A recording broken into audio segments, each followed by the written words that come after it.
Hey guys, Come with me right now into the kitchen, please.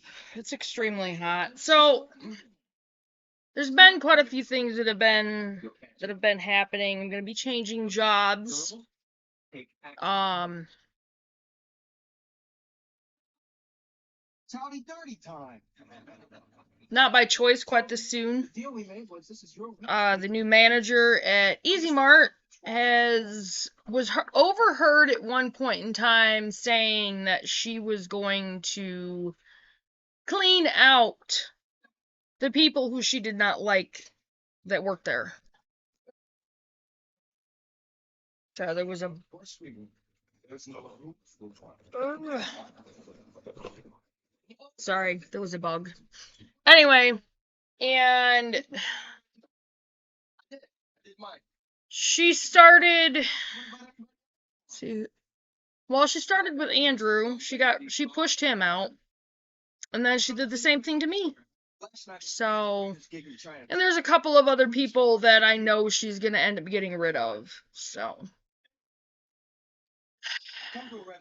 anyway, so apparently it's time to start a new employment chapter in my life, which I'm working on. I have a few options. I've put applications into several different places. There have been a few people that have offered to, help me out with places that they know are hiring. So, anyway, I'll keep you guys updated on that. In the meantime, I'm also going to be working on. I have to get my postal scale. I really want to get the store up and going. The problem is I don't have a lot of merchandise right now either. I've been struggling with my mind being very overwhelmed for a little bit. So, it's one of the reasons why I didn't do a video yesterday. So, anyway. But I figured I would get back into the book. Remember I was going to do the appendix back here. This is the first one. It's a sample farm plan that went with the part in the book on, I think. My turtle it doesn't. I love this amphibian. Can we keep him? Of course we can keep him. Bubba's a hero. Outer farm or. Alright? Are you sure? It's a big responsibility. Let's go get Bubba settled. Looks a little pasty. Financing. Oh, the business plan. Okay, from chapter 9. All right, sorry. The goal: to secure $6,000 in overall profit through sales of produce. Methods: grow 14 crops for sale via a small CSA, a direct sales, and sales at the Onslow County Farmers Market. Remember, this is a sample farm plan that somebody wrote up. Lessons learned from the previous year. 1. Increase production. 2. Leaf-footed plant bugs are the devil. 3. Growing trellising is more fun and cheaper than buying it. Growing trellising is more fun and cheaper than buying it. Okay, I know what you're saying. Appearances matter was number 4. Number 5, not having a weed control plan is the same as having a weed growing plan. I know that from Michigan. Number 6, marketing is easier than you think. Number 7, keep records of everything. Number 8, harvest must be sold or processed immediately. Plan of action: best practices, increasing production. We will grow 14 crops this year at triple the amounts of the previous year. The crops, despite increasing production, will take up approximately the same amount of space. Other crops will also be grown, but mostly as experiments and market tests. The 14 crops need to provide about $9,000 in sale to provide necessary profits, $6,000 for the goal for the year. Leaf-footed plant bugs and other pest menaces. A handful of chemicals will be used to fight insect infestations. spinosad for potato beetles, BT for hornworms, etc. In addition, neem oil will be used to combat fungal infections. Regarding the leaf-footed plant bugs, however, as they were the biggest problem we faced last year, we will take a two-pronged approach. One, use of a canola clay mixture on susceptible fruits to discourage feeding by the insects, particularly tomatoes. 2, we will plant about 1/8 acre of black oil sunflower seeds. The sunflowers will serve as a trap plant for the leaf-footed plant bugs, but also offer a chance to increase income through cut flower sales, if possible. The sunflowers are not considered one of the 14 crops grown for sale. They are serving primarily as part of an integrated pest management program and as trellising for tomatoes and other crops. I'll have to remember that. Alright, I'll be right back, guys. I gotta check on our laundry. My sister got us a washer. It's a small portable washer, but hey, it still beats going to the laundromat. I'll be right back, you guys. Okay. No offense. Moms, I don't blame you for treating us like children. I mean. Alright, growing trellising. Getting the materials to make trellises, stakes, strings, cables, etc. was a problem last season, leading to lost harvests. Use of corn plants, as in the Three Sisters method, provided great trellising for beans. Research shows corn has also been used to trellis other plants, such as cucumbers. This year we'll trellis cucumbers and beans with corn plants. And actually, that's probably what I'm going to do too. Or it's probably what we're going to do, I'm sorry. Okay. The corn plants will primarily be grown as trellis, and as such aren't considered to be part of the 14 crops designed to bring in profit. If, however, any of the grains can be sold, they will be. Most of the sunflowers will be grown in a field as a trap for insects. Some varieties, particularly giant types, will be grown with tomatoes to act as trellising for those plants. I think I'm going to go ahead and collect up on the seeds for the mammoth sunflowers. Because those will work really well for tomatoes.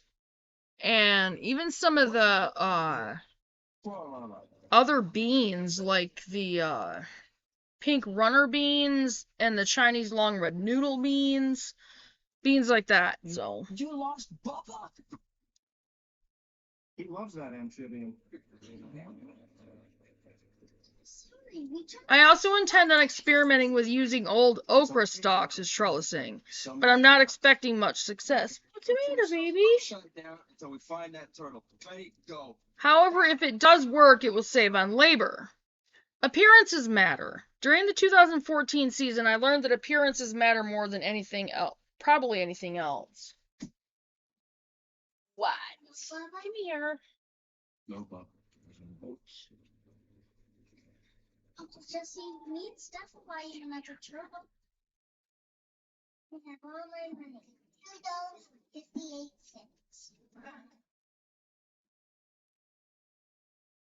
My advice is don't clean anymore, just move. We'll be right with you. We're having a little. The fruits produced must be pleasing in appearance to sell properly. The field must be pleasing in appearance to market the entire business properly and to make it easier to work. Psychologically speaking, a pleasant area to work in boosts morale much more than a mass of weeds, and that is true. An additional benefit is insect and weed control. If the lot is neat and clean, it reduces insect and weed populations. This will be a big part of prep work this year. That's another reason why we're going to be doing raised garden beds, because it will help with the appearance and with the pest control and weed control. Weed control will be accomplished primarily through the use of ryegrass and other cover crops. In addition, mowing and tilling will occur regularly to prevent the rise of weeds between and around the beds. I think what we're going to do at Faith first is, I'm going to go with using mulch in between the raised garden beds and everything. Oh, we're going to have a great time living here, right? To, like make it to where it's pleasing in appearance. And I'm also going to use We would like molds to make molds and cement to make a concrete patchwork pathway in between the beds and like going to the different areas and the in and around the walkways through the garden area, through the fruit trees, the fruit bushes, that kind of thing. So okay. Most beds will be covered in plastic. In addition, regularly hoeing and hand weeding will augment the process. We're not doing in-ground gardening. We're just not doing it. Marketing. In the 2014 season, marketing was barely existent. However, we were able to accomplish enough in sales by basic word of mouth to cover costs and break even. For 2015, we're doing a multimedia marketing plan, including social media, an active internet presence, and point of purchase displays at the farmers market. We are also considering producing a newsletter with updates on harvest for subscribers. Keep records of everything. Record keeping was solid but unorganized last year. Record keeping this year will consist of spreadsheets for production, sales, and hours worked. They'll be broken down by crop, method of sales, and basic notes for tasks accomplished during hours worked. We'll also continue the extensive journaling process from last year. Now with Faith First, what I plan on doing is I'm going to be using the binder, like the binder method. Our homesteading binder, which I'm still working on, I barely even touched it. Might start working on that. Nebula. That is enough. Hang on, guys. I think she needs to go outside. I will be right back. Okay. Sorry, guys. Nebula managed to sneak away from me when I was trying to switch hands with her collar. Anyway. I can't believe this. I have no parental responsibilities. This is great. Okay, they'll be broken down by crop, method of sales, and basic notes for tasks accomplished during hours worked. We'll also continue the extensive journaling process from last year. When I was talking about the record keeping, what I want to do is I want to get some... I still have to get a printer. I mean, I might end up having to... I could probably get one with our income taxes. They're not that expensive. Anyway, which I finally got the income taxes mailed out, so it's just a waiting process now.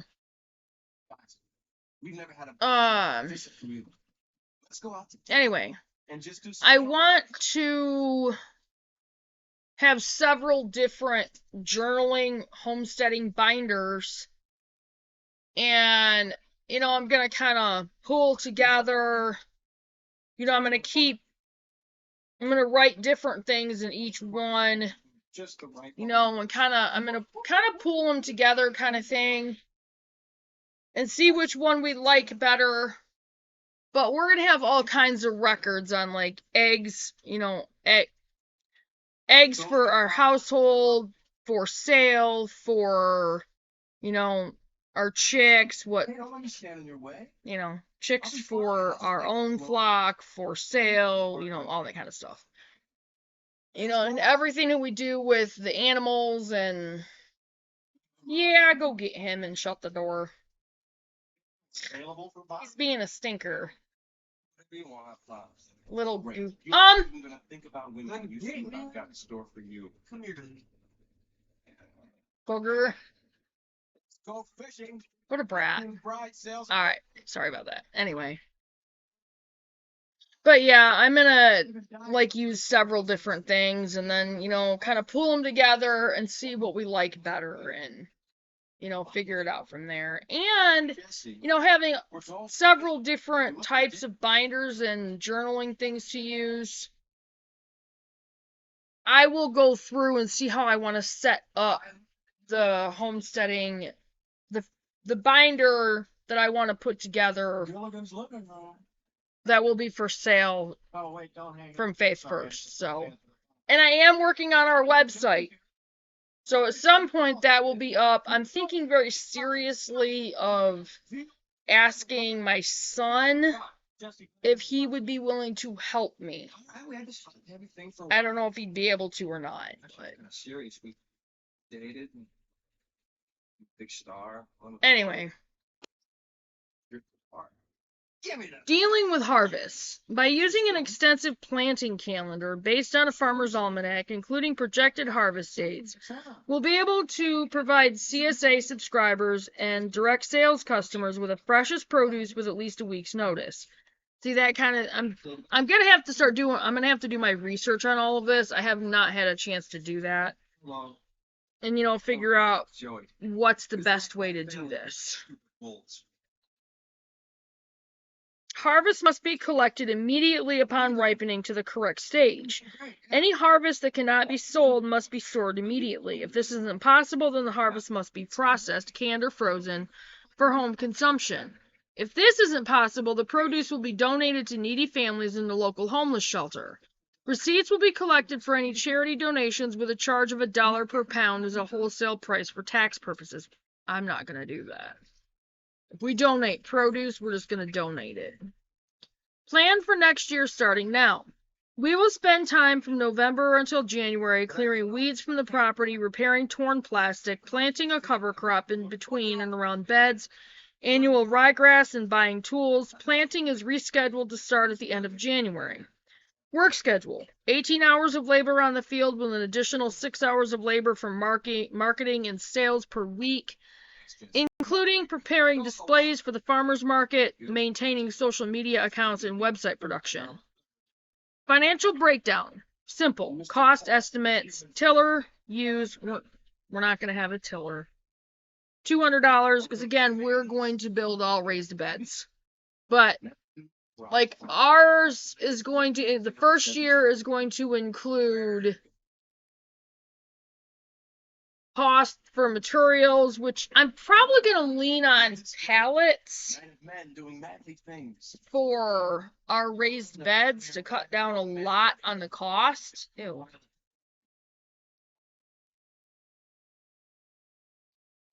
Miss Granddaughter Carolyn, I'll be your captain this evening. Yeah, to cut down a lot on the cost for the materials to make the raised beds. We'll have the cost of the soil, the fillers for the raised beds.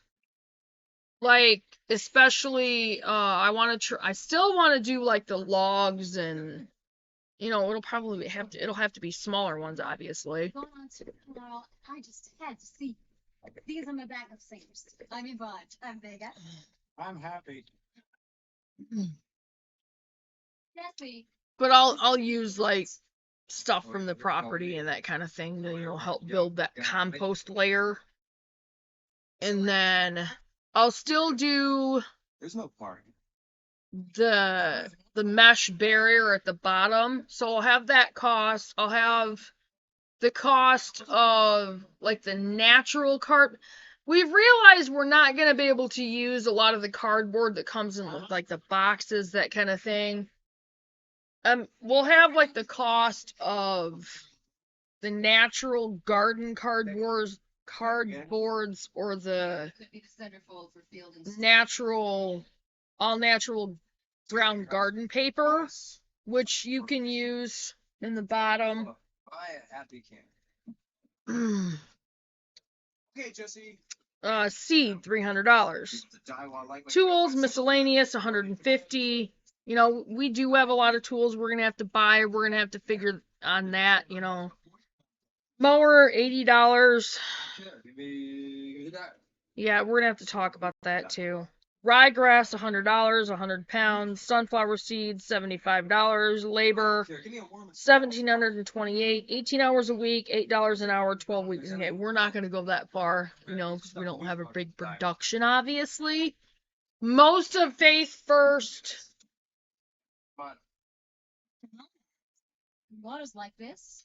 Most of the Faith First sales and all of that kind of thing is going to be like online and through Faith First merchandise. You know, there's going to be some produce sales, there's going to be some egg sales, but it's going to be more like on the side of the road kind of thing. Yeah, then we went down. Most of our from the homestead stuff is going to be stuff that we make. Like our soaps are going to be a big one. Our glasses, our t-shirts, our Faith First merchandise, quilts, Dude, stop. you know, that kind of thing. So, Nothing but memories. chemicals. Okay.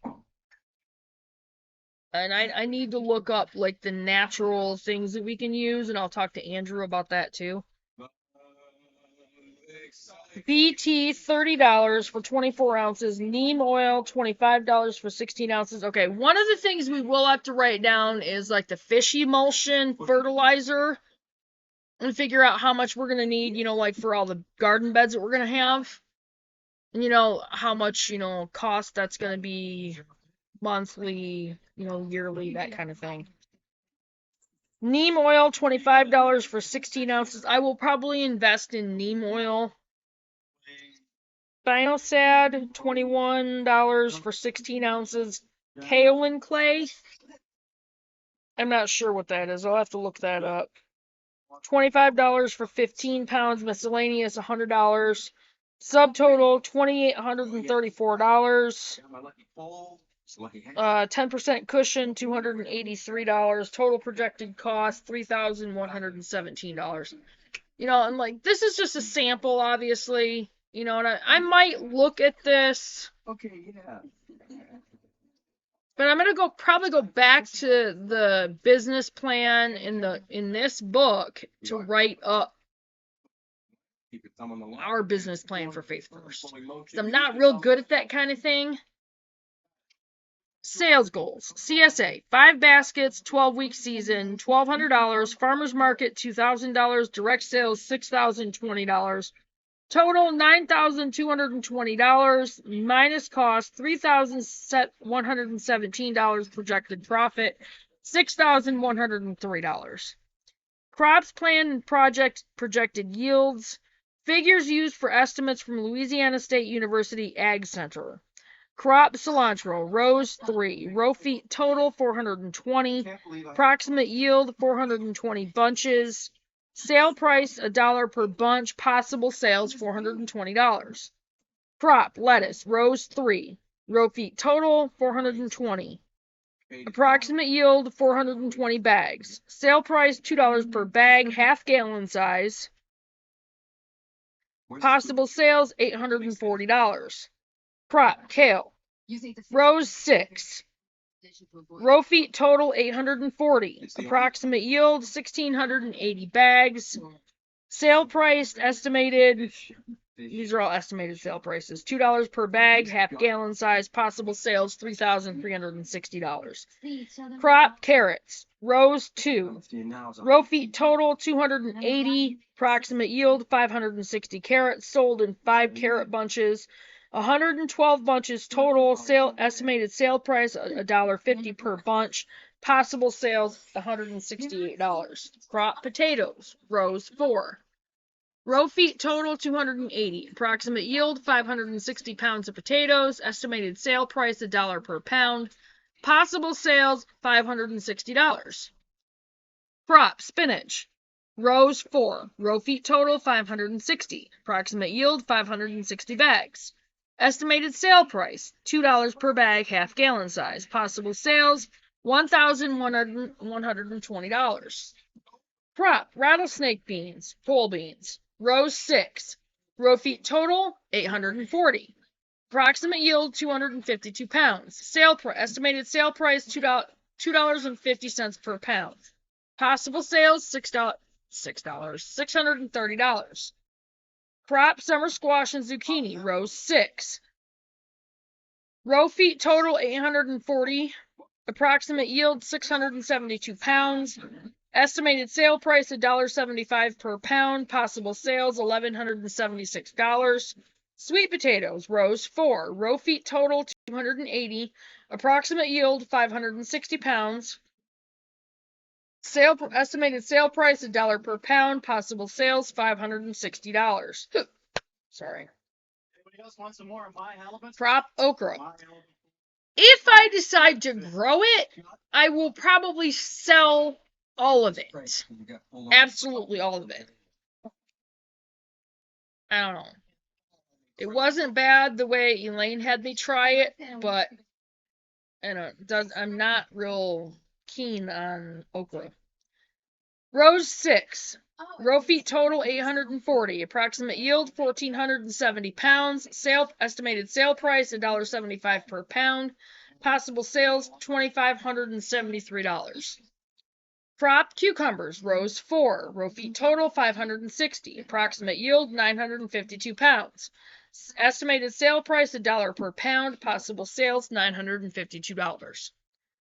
Crop cantaloupes, rows 3. Row feet total 420. Approximate yield 504 melons. Estimated sale price $2.50 per melon. Possible sales $1,260. Last one, crop Roma tomatoes, rows 6. Row feet total 840. Approximate yield 2,100 pounds. Estimated sale price $2 per pound. Possible sales $4,200.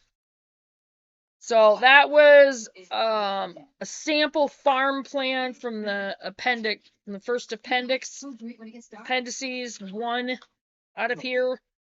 So No lunch, no food. and I'll go ahead and get off from here and I'll get this up there and I will see you guys in a little bit on the next one, which is Appendix 2 on the basics of composting. It's going to be a very short one. Because you really should be somewhere. And then there's tools, and then soil fertility basics, and then solarizing raised beds. No, I'm not. I'm not going to do that. Come on, let's go. And that's it. It's not So I'm going to go ahead and get this up there, and I will see you guys in a few minutes on the next video. Bye, guys. Remember, guys, do your research. Get into all of these topics. You know, whatever interests you, whatever you're thinking about doing with homesteading, look it up. Pinterest is a great place. Look up some books on Amazon. A lot of them are really decently priced. I'm going to have to see, you know, what books Tractor Supply still has. Some of them have been more expensive than Amazon. I mean, I've got to be careful right now, obviously, on the money end, but I'm going to start working some stuff out and getting some things together but just do your research, you guys. You know, just do your research. Do your research. I can't stress it enough. And if you're new to the channel, which there's a couple new people, you know, if you just happen to run across this video, you know, if you're new, feel free to go through our videos, you know, watch our videos. You know, if you want a full rundown on who we are, click on our live tab and pull up Faith versus Going Live. You know, some things have changed since I did that video. And I'm gonna try to go ahead and do a video explaining our complete changes. I need to redo the poster, but in that video, you'll at least get, you know, the reason we moved down here from Michigan and, you know, most of the, you know, a lot of the reasons why we got into homesteading and gardening and that kind of thing. So just go ahead and watch the videos. Make sure you click on subscribe and always check your subscriptions because YouTube has been unsubscribing people. And make sure you click on the notification bell and click on all so you get all the notifications for the videos. And I will see you guys in a little bit. Bye, guys.